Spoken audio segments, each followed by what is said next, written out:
Hey, welcome to Plants Are My Therapy, and today we're going to be talking about the ZZ plant, or the ZZ plant if you're in England, the zuzu plant, I assume in Africa. It's also known as the eternity plant, the Aroid Palm, and the emerald palm, which I think is a nice name. The scientific name is this. A few months ago, maybe almost a year ago, I made a video on how to propagate the ZZ plant, and I'm always working in the garden, but I'm not always videotaping in the garden. So when I decided to make a video on propagating the ZZ plant, I didn't have any video of me actually propagating one, so I used the video of me propagating a Sansevieria. Now, propagating the Sansevieria is very similar, if not identical, to propagating a ZZ plant, but I understand it's not the same plant, and some people got thrown off and upset, and I appreciate people being polite. You know, the ZZ plant and the snake plant, they are very similar plants. They look vastly different, but the care of them are very similar. They both make excellent house plants because they are very sturdy house plants. They can handle little to some direct light. They prefer it dry, so if you overwater it, just let it dry out. In fact, don't water the plant unless it's dry first. And if you can go a couple days without watering it, these plants can handle it. I think actually they prefer it. The ZZ plant, like the Sansevieria, are rated by NASA scientists as one of the best air purifying plants, ridding the air of carbon dioxide, carbon monoxide, styrene, benzene, formaldehyde, and all the gases caused by modern conveniences. These are my ZZ plants, and all of these plants were propagated from a couple of plants that I bought maybe 3 to 4 years ago. And I've actively and passively propagated these plants. These plants are, well, they're slow growing at times, but they're pretty easy to propagate. I've propagated these plants by division, by leaflets, and by leaves. Actually, it gets a little confusing because when you look at the ZZ plant, you look and you see that, oh, that's a stem with leaves on it. But actually, that stem is a leaf, like a palm tree. And those little leaves that look like leaves, those are leaflets. A lot of times I called what looks like a stem, and what looks like a leaf, instead of a leaf and leaflets. I will try to be consistent. This is one of my oldest ZZ plants. It's about 3 to 4 years old, and when I first bought it, it was just a small little $12 plant in I think it was a 6-inch pot. I cared for it, and it grew, and I repotted it, and it grew, and I repotted it. I continued to repot it until it ended up in the pot kind of too big for me to take into the house. And I don't want to propagate this plant. I mean, I love this plant. And I seen outside one of the doctor's office a huge ZZ plant. And I'm hoping that this plant will get that huge because it makes quite a statement.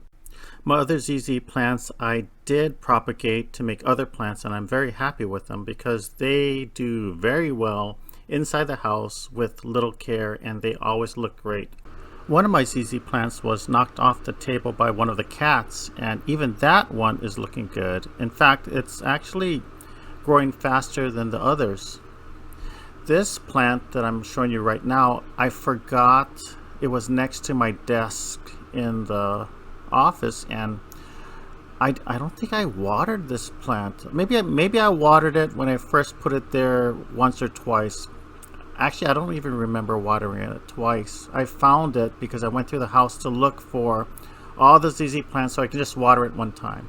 It's so easy to just put it off and just say, oh, I'll water it later, because you got to water it till the water comes out through the bottom, but then you have to make sure it drains completely so it doesn't sit in water. And this takes time and effort, so I've discovered a better way to water these plants. But look at this plant. I didn't take care of it for almost 6 months, and it put out a shoot.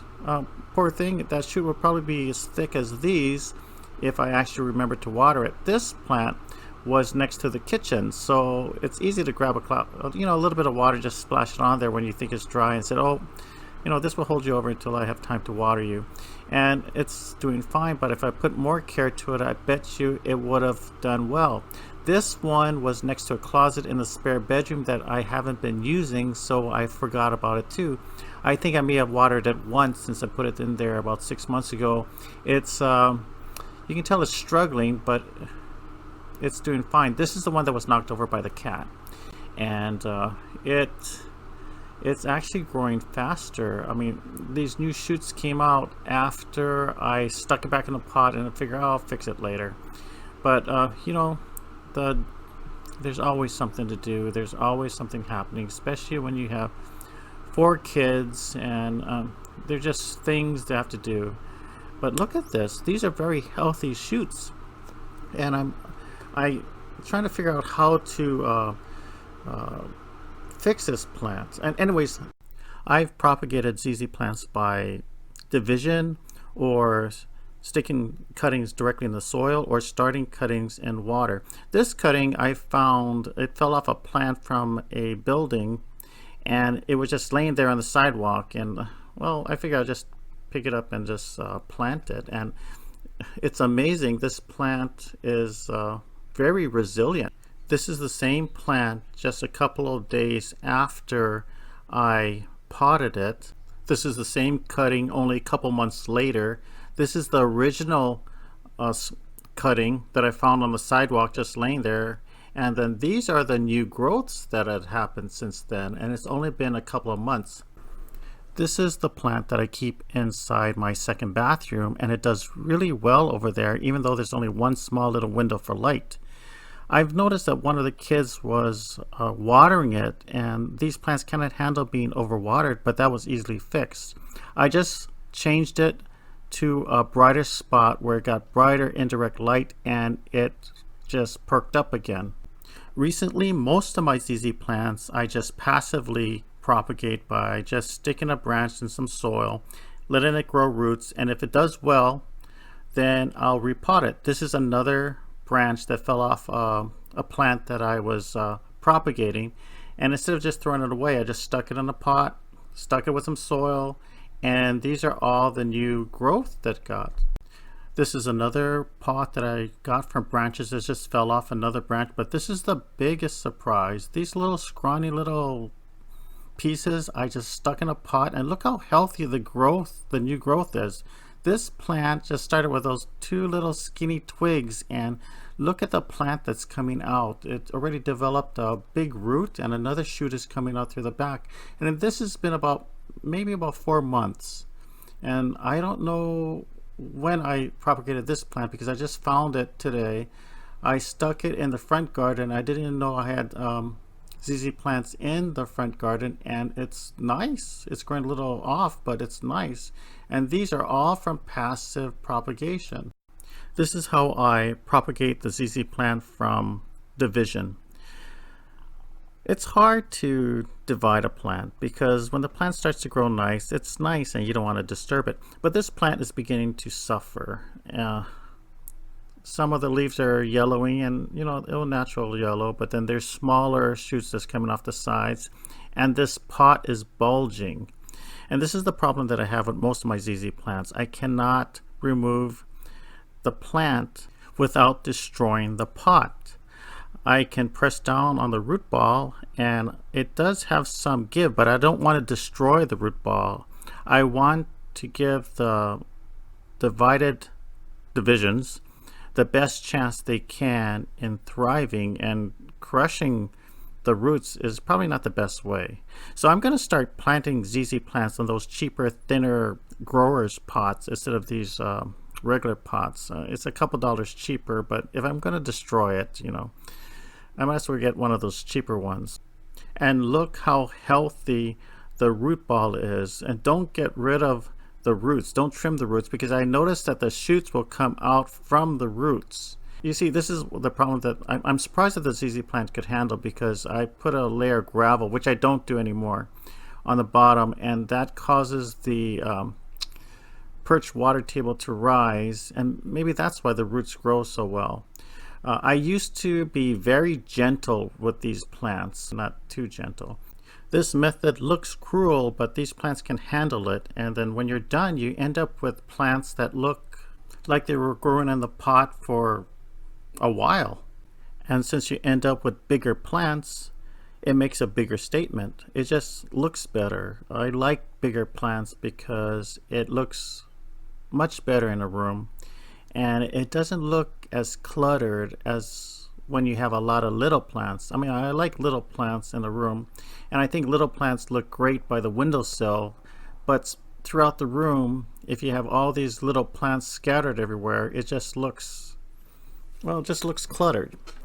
And I like keeping the roots, well, as intact as you can be. And with the soil, I'm trying to, besides not putting gravel on the bottom, which will affect the perched water table, I'm trying to be less fussy with the soil recipe. And I'm going to see how that goes, at least with the plants like the ZZ plants, the pothos, the sansevieria, and the philodendrons, because, well, those plants aren't that picky. I only have, in this soil mixture, approximately just 2 parts of potting soil and 1 part of perlite, and this is to, well, it's fresh soil, so there's more nutrients in this soil for these plants, and the perlite makes the, well, the soil more airier for better drainage and for lighter moisture retention. Originally, I was just going to divide this plant into 2, but then I noticed a natural divide between this section, so now I'm going to end up with 3 plants. And this is how I pot the divisions. I no longer put a layer of gravel on the bottom of the pots because that affects the perched water table. And I probably have lost a lot of plants because I was unaware of the perched water table. And if you guys want to learn about the perched water table, check out Danielle Tells or Betsy Begonia. Both of them have done really good videos on the perched water table. Speaking of YouTubers, Roy from Voodoo Garden suggests when you pack in the soil in your plant, don't press any harder than you would upon your eyelids. I press hard enough just to support the plants, and then I tap the pots to make sure some of the soil gets in there to avoid any air pockets that may hinder the plant's growth or kill the plants. I also water the plants right after I pot them just to help settle the soil inside the pots. To finish, I put a layer of sand or gravel on the top to decrease the risk of the soil drying out and dusting out inside the house or splashing out when I water the plants.